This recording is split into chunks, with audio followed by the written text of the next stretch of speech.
아르바이트를 하고 인턴을 하고 팀플을 하고 보고서를 쓰고 늘 바쁘게 무언가를 해내고 있어요. 매일 과제를 마감하고 일정을 맞추고 필요한 정보를 찾아내고 뭔가에 계속 쫓기듯 움직이죠. 그런데 문득 이런 생각이 들어요. 나는 지금 정말 제대로 일하고 있는 걸까? 분명히 시킨 건 다 했어요. 데드라인도 지켰고 원하는 형식도 맞췄고 나름대로는 효율적으로 처리하려고 고민도 많이 했어요. 주어진 기준을 넘기 위해서 머리를 쓰고 남들보다 더 오래 집중하기도 했죠. 그런데 이상하게도 더 중요해 보이는 일, 누군가의 주목을 받는 기회는 언제나 다른 사람에게 가요. 그 사람들은 심지어 일을 덜 했던 것처럼 보이기도 해요. 어떤 친구는 나보다 결과가 좋아 보이지 않아도 교수님이나 팀장님이 더 신뢰를 주고 더 많은 기회를 주더라고요. 그 친구는 때때로 질문도 많이 하고 가끔은 틀리기도 했는데 말이죠. 센스 있다. 믿고 맡길 수 있다. 이런 말들이 왜 나한테는 잘 안 오는 걸까? 혹시 나는 일이라는 걸 겉모양만 따라하고 있는 건 아닐까? 진짜 중요한 본질을 놓치고 있는 건 아닐까? 아니면 그냥 나만 모르는 뭔가가 따로 있는 걸까? 이 질문 그냥 지나칠 수가 없었습니다. 그래서 오늘은 이 질문의 실마리를 하나씩 풀어보려 해요. 우리가 정말 일을 잘하고 있는 건지 아니면 그냥 잘하고 싶은 사람처럼만 보이고 있는 건지를요. 우리가 흔히 일잘러라고 부르는 사람들 있잖아요. 그 사람들의 공통점은 뭘까요? 겉으로 보면 그들도 우리처럼 바쁘고 실수도 하고 피드백도 받습니다. 같이 야근하고 같이 답답해하고 똑같이 회의에 앉아 있어요. 그런데 왜 유독 그들에게만 중요한 일이 가고 더 많은 신뢰가 쌓이는 걸까요? 그건 겉모습으로는 잘 구분되지 않아요. 진짜 차이는 일을 대하는 관점에서 갈리거든요. 같은 일을 해도 어떤 관점으로 접근하느냐에 따라 그 일의 무게도, 결과도, 평가도 전혀 달라집니다. 진짜 일을 잘하는 사람은 문제를 보자마자 해결하려 하지 않아요. 먼저 그 일이 어떤 흐름에서 나왔는지를 봅니다. 그 일의 앞뒤 맥락과 관계, 영향을 분석하고 그 안에서 내가 할 수 있는 역할을 명확히 잡아요. 그에 비해 잘해 보이고 싶은 사람은 정답을 빨리 찾으려 해요. 누가 시키든 어떻게든 틀리지 않기에만 몰입하죠. 지시받은 일에 충실하고 본인의 판단보다는 상대가 원하는 게 뭔지를 계속 눈치 봐요. 진짜 일잘러는 실수를 통해 배워요. 실수를 분석하고 다음에 비슷한 상황이 오면 같은 실수를 하지 않기 위해 구조를 바꾸죠. 반면 잘해 보이려고 하는 사람은 실수를 감추려 해요. 실수가 있다는 사실 자체가 자기 평가를 깎아먹는다고 생각하니까요. 그래서 비슷한 상황에 놓여도 한 사람은 일의 흐름을 이해하고 성장하고 다른 사람은 표면만 반복하여 제자리 걸음을 해요. 그 차이는 하루 이틀엔 잘 안 드러나지만 3개월, 6개월, 1년이 지나면 명확하게 드러납니다. 나는 지금 어디쯤 서 있는 걸까? 이 질문은 누가 대신 답해줄 수 없습니다. 내가 스스로에게 던져야 할 질문과 대답이거든요. 아주 구체적이고 아주 직설적인 질문들이요. 일이 몰릴 때 나는 왜 몰리는지 파악하려고 하는가? 아니면 그냥 억울함만 느끼는가? 실수했을 때 나는 그 과정을 되짚어보고 설명할 수 있는가? 아니면 무조건 사과부터 하는가? 회의나 수업에서 나는 질문을 던지는가? 아니면 메모만 하다가 끝나는가? 지시받은 일을 넘겨받았을 때 왜 이걸 하는지를 묻는가? 아니면 그냥 하라는 대로만 하는가? 일이 끝나고 나면 결과만 정리하는가? 아니면 전체 흐름을 돌아보는가? 마감에 쫓길 때 단기적인 해결만 반복하고 있지는 않은가? 피드백을 들을 때 방어적으로 반응하는가? 아니면 다음을 위해 메모하는가? 이 질문들에 대답하는 게 좀처럼 쉽지 않을 수 있어요.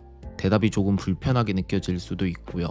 그런데 그 불편함이 바로 신호입니다. 무언가를 바꿔야겠다는 신호요. 스스로가 지금 어떤 태도로 일이라는 걸 대하고 있는지를 한번 정직하게 마주해 보는 것. 그게 시작입니다. 답이 정확하지 않아도 괜찮아요. 지금 그 질문을 던졌다는 사실만으로도 우리는 이미 다음 단계로 이동 중이니까요.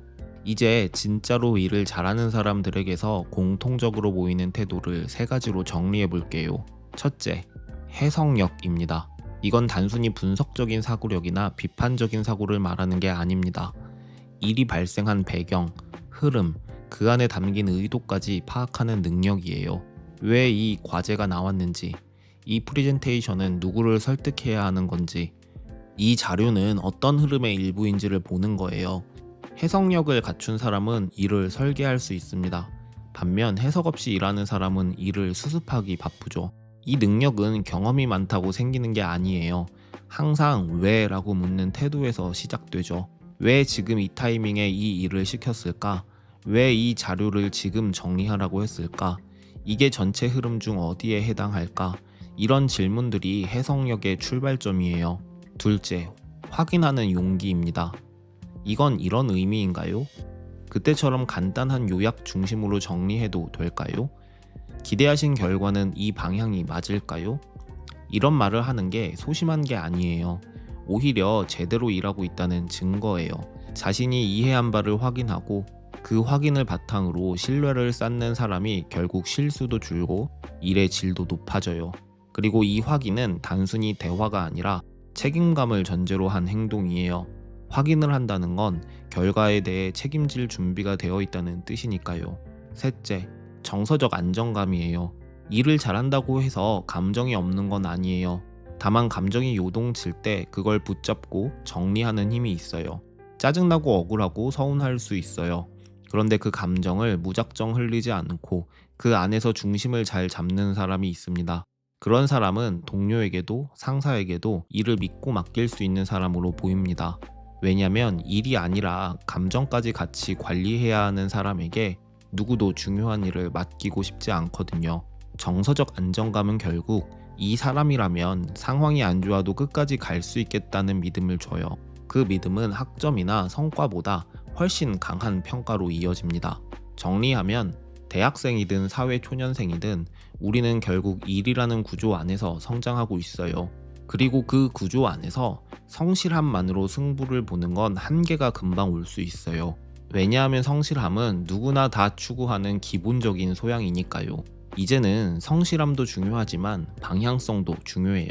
일을 잘한다는 건 열심히 노력할 뿐만 아니라 흐름을 읽고 의도를 파악하고 내가 그 안에서 어떤 역할을 할 수 있을지를 스스로 정의하는 것을 의미해요.